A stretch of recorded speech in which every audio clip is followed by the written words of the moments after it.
So I'm standing here at the ISSP conference with distinguished Professor Natalia Stambulova. First in this interview, would you like to present yourself and your role here in ISSP Congress? Hello to everyone, and thank you, Arne, for this question.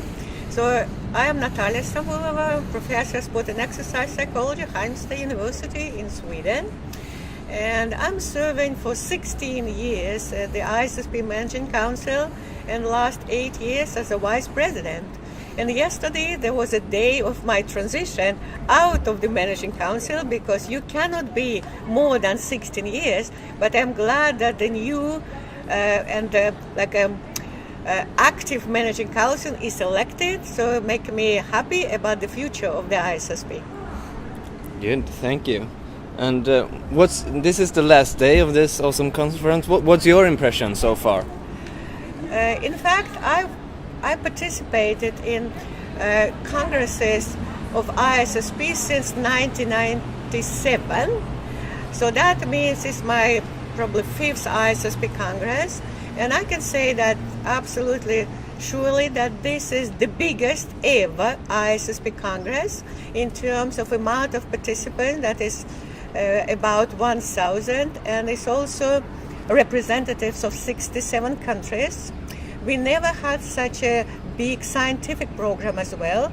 We have 10 keynote speakers, plus to that we have 2 distinguished special lectures devoted to the big names in sports psychology.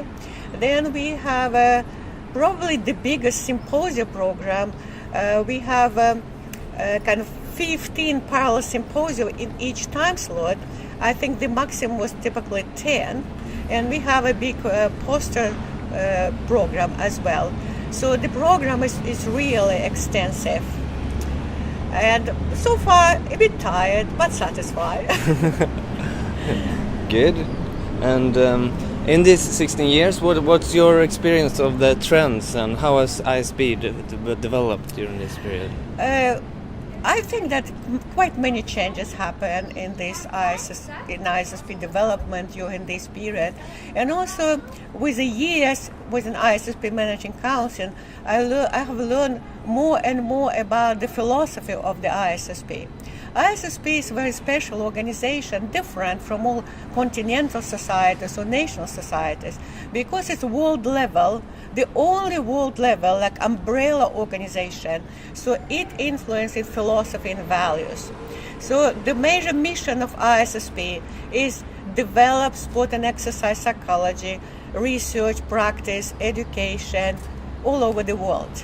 So therefore our main kind of keywords describing our values, it's diversity, inclusiveness, high quality.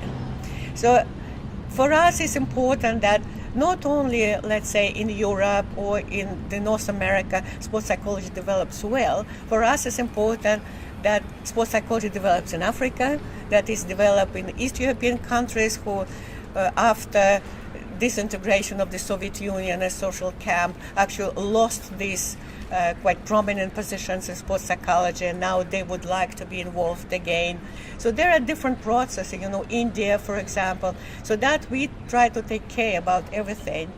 One special thing in the ISSP is International Journal of Sport and Exercise Psychology, where we have a special section for submissions from emerging countries, and I'm section editor for that.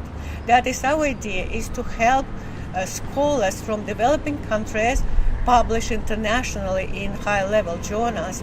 And this is sometimes a big work. It's a little bit like mentorship for them. But we think that this work is important, and ISSP will continue this way. New things what are coming during maybe next term is ISSP certification that provides kind of the bottom line criteria for the practitioners that can work in the different countries. We have a lot of people who are mobile, who go to work in the other country and might not get certification in that country as practitioners.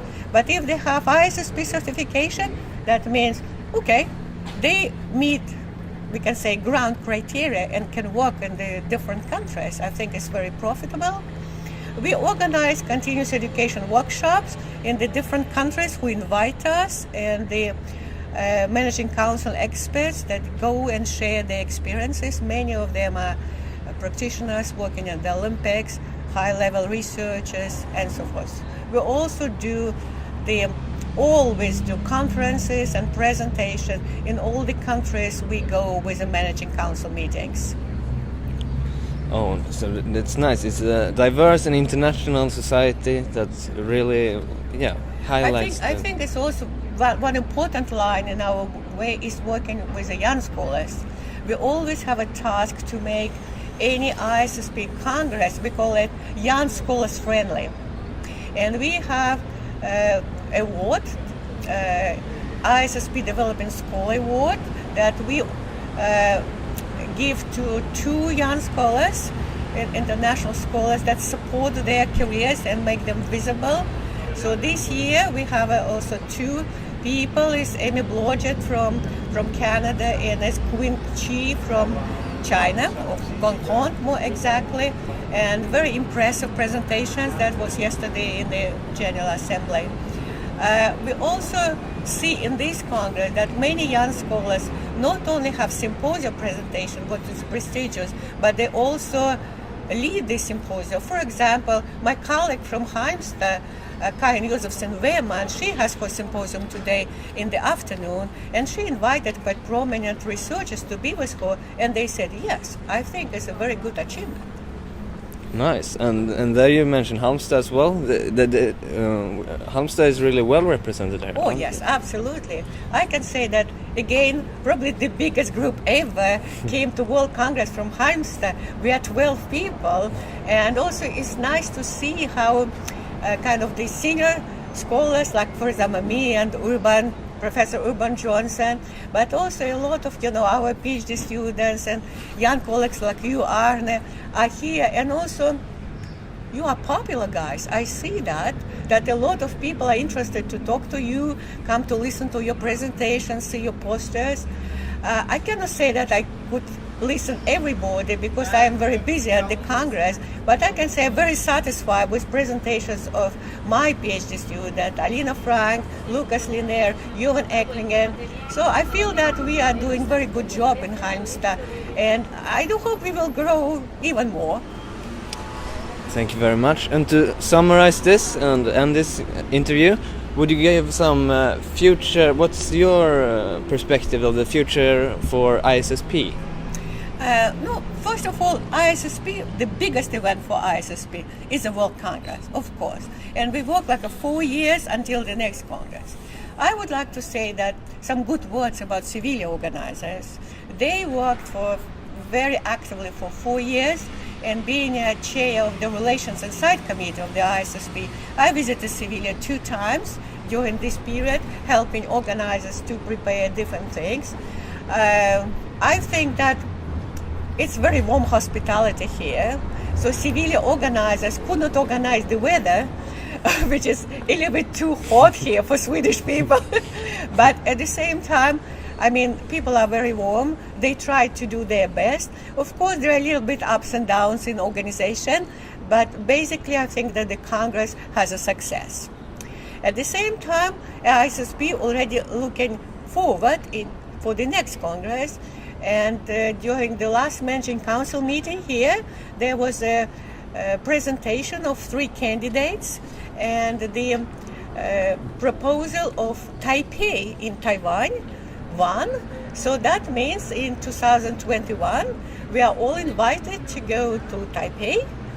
And I was in Taipei 3 times, and fantastic hospitality, very interesting country.